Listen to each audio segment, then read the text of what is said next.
Coming up on HIGMT, Tesla's Model Y has been spotted at GigaFactory Berlin, an update from Ryan Shaw and his Model Y, Tesla takes another look at their leasing arrangement, and I provide listeners on an update on how I got my Tesla.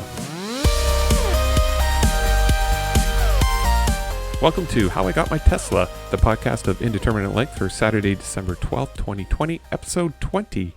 In Ottawa, Ontario, I'm Matt Wilson. Let's start off with a few Tesla things you should know. TSLA.com has a story where Model Y bodies appear to have been discovered at the GigaFactory Berlin complex recently by many drone operators in the area. Model Y bodies are obscured under view under mint green covers, but Tesla's eagle-eyed supporters have spotted and identified the vehicles as Model Ys.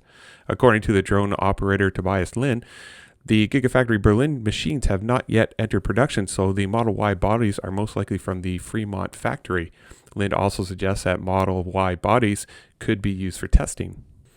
Elon Musk can argue that the Model Y has the potential to outperform the Model S, Model 3, and Model X combined, but there's no doubt that Tesla's efforts to promote the all-electric crossover have been quite subtle to date. There seems to be a good chance that the vehicle will already dominate Tesla's sales in the United States. In a statement to Clean Technica, Ivanix co-founder and chairman Matt Pressman noted that so far about 70% of the orders they've received in recent times are for aftermarket Model Y products. This is a very rough estimate, but the surge of orders for the Model Y's aftermarket products suggests the all-electric crossover may already be hitting its pace in the United States. The Tesla Cybertruck is a stainless steel beast of a pickup truck, and it's evidenced by the fact that it won't even be painted. The TSLA.com article notes that Elon Musk mentioned that the Cybertruck owners would be able to wrap their fully electric pickup trucks in any color or pattern as they seem fit. Elon also responded positively to the idea of tempering the Cybertruck's exterior, with the CEO even joking that he would choose blue steel option for his personal truck, a reference to the comedy film Zoolander. Tesla enthusiast The Cyber Camper recently tried to simulate what different grades of hardened steel would look like on the solid steel vehicle, and the results are really good. Based on the simulated shades, it looks like the hardened steel could give the Cybertruck a subtle and unique color range. Ryan Shaw, the Tesla owner and YouTube influencer, was one of the very first Model Y owners InsideEVs.com had actually covered. Now, after driving over 14,000 miles on the car, he has decided it is finally time to provide an in-depth Model Y ownership review. Shaw says that he also decided to put this video together to highlight the Model Y for 2021, which has had some changes and updates compared to its first version. Shaw also goes on to describe in detail his experience of owning the Model Y, paying particular attention to its total costs. He also reviews the characteristics of the car and talks about the overall driving dynamics. So definitely check out the show notes below for his link to his YouTube video. It's very interesting. When Tesla launched the Model 3 lease program, the company noted to customers that they will not be allowed to buy back their vehicles at the end of their lease period, as they would be used in the next robotaxi service. The company's communication said the program will launch in early 2021 and include several changes that could make the vehicle lease experience more convenient. Granted, now this option has been available to Model S and Model X leasers for quite some time now, but Tesla's recent email was also sent to customers who leased the Model 3 and Model Y. If Tesla would indeed allow Model Y and Model 3 leasers to buy back their leases at the end of their term, that would suggest that the electric car maker had implemented some changes in its planned deployment of the robotaxi. There have been reports that Steel Dynamics Incorporated, the purported supplier of steel to be used for the Tesla Cybertruck, is ready to begin operations at its massive plant in Stinton, Texas by the fall of 2021. The plant will be one of the most ambitious steelworks to date and will produce products that are completely different from anything on the market. This suggests that the steel exoskeleton of the all-electric Cybertruck will contain a considerable amount of innovation, which will make the vehicle really unique. So definitely check out the TSLA.com article where they go into great detail of one of the suppliers for Tesla and how they're ramping up to meet the demand for the Cybertruck. And while we're down in Texas, we might as well take a look at some more great drone footage. Again, compliments to Jeff Roberts and Joe Tegmeyer. Appears that the perimeter wall footings are continuing along the west side of Building 1. There are now 24 concrete columns now in place at the south end of Building 3, along with more roof beams and concrete roof panels. The area that I thought had something to do with paint in Building 3 is actually part of a high-speed stamping plant used to stamp steel or aluminum. So Joe Tegmeyer actually goes into great detail for this area in his December 10th drone video. So definitely be sure to check it out. And in that same area, there's concrete capping for the high-speed stamping plant is continuing. There are now 10 mobile crawler cranes on site, which is an increase of 2 since last month. Structural steel is progressing for building 2, but honestly, I'm having a real hard time trying to distinguish the footprints for each building with construction happening all over the main megapad area. And speaking of which, over half of the planned geopier work is now complete in the megapad area, which serves as a base for buildings 1, 2, and 3. So to provide everyone an update to how I got my Tesla, back in episode 10, I had mentioned that we'd be attempting to go down to one vehicle starting in May 2021. So by going down to one vehicle, I was thinking that the money saved by not having one car payment could be directed towards some sort of a Tesla in the fall of 2022 when my lease is up on my Mazda CX-5. So after some thinking about this, the money saved by going to one vehicle can be better utilized elsewhere within the household budget. So this means I will have to take a closer look at what it'll actually take to get a Tesla of some sort into our driveway. My only criteria for this exercise is that the vehicle payments cannot exceed what I'm currently paying for my CX-5, which means that more upfront cash would be required since Teslas are overall more expensive than the conventional internal combustion vehicle. So first off, I can eliminate the Model S and the Model X. They are way too expensive. They are definitely outside my budget. If I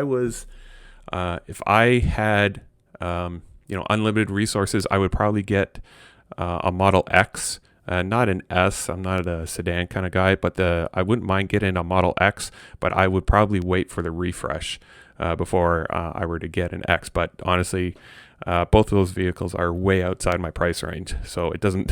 those two are way too expensive and off the list already. A base Model Y long range is probably not in the camp that I'm looking for, unless I happen to trip over that illustrious bag of money somewhere on the street. I don't know. A base Model Y long range is pretty expensive. A base Model 3 Standard Range Plus is somewhat within reach, but it'll take some time and it'll take some work first. I can get into a base Model 3 lease from Tesla with a down payment of about $6,300 and keep the same monthly payment for my CX-5 for the next 4 years. Now, this is definitely helped out with a $5,000 incentive from the federal government. Now, to finance that same vehicle, which is to purchase outright over 8 years, I would need to get a down payment of $14,500 just to keep the same monthly payments as my current CX-5. The previously announced $5,000 incentive from the feds does not actually apply if you finance through Tesla, which is really, really weird. I'm not sure why that is. The feds will kick in the incentive if you purchase the Model 3 outright in cash, but this would not make sense as I would have to go to a bank and float a loan for the 8 years at a much higher interest rate, which is 7% instead of Tesla's current 3% rate. It just doesn't make sense to go to a bank and get the money. It actually costs more money, despite the fact that I would be getting the $5,000 incentive. So to summarize, if I were to keep the same monthly payments as my CX-5, to lease a base Model 3 Standard Range Plus, I would need around $6,300 cash and $14,500 cash if I were to finance it over 8 years.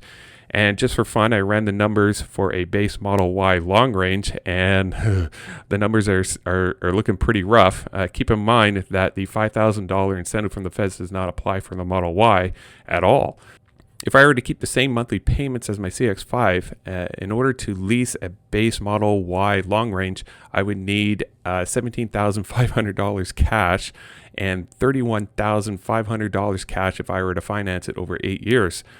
So what this has done is that it's given me some perspective and a game plan to accomplish over the next 17 months.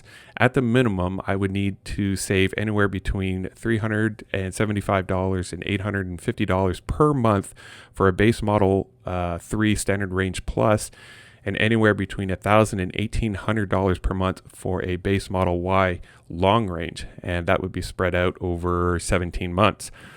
So with the announced $25,000 model, whatever it is that you want to call it, I'm wondering if that will actually be my ticket to getting my first Tesla, although I'm not exactly sure. I guess time will tell, and we'll see what happens as I continue on with this podcast.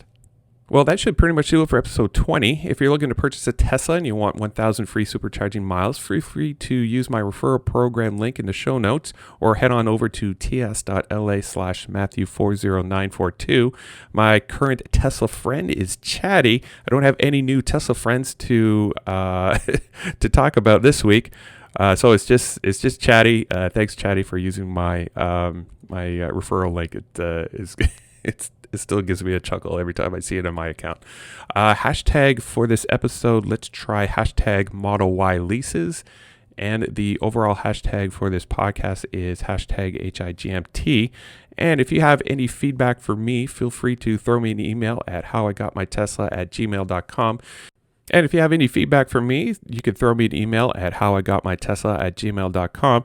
And actually, if you have any ideas for possible revenue streams to help fund getting my Tesla, that would be great. Again, you can throw me an email at howigotmytesla@gmail.com. As always, you can watch my progress towards a Tesla of some sort by visiting howigotmytesla.com.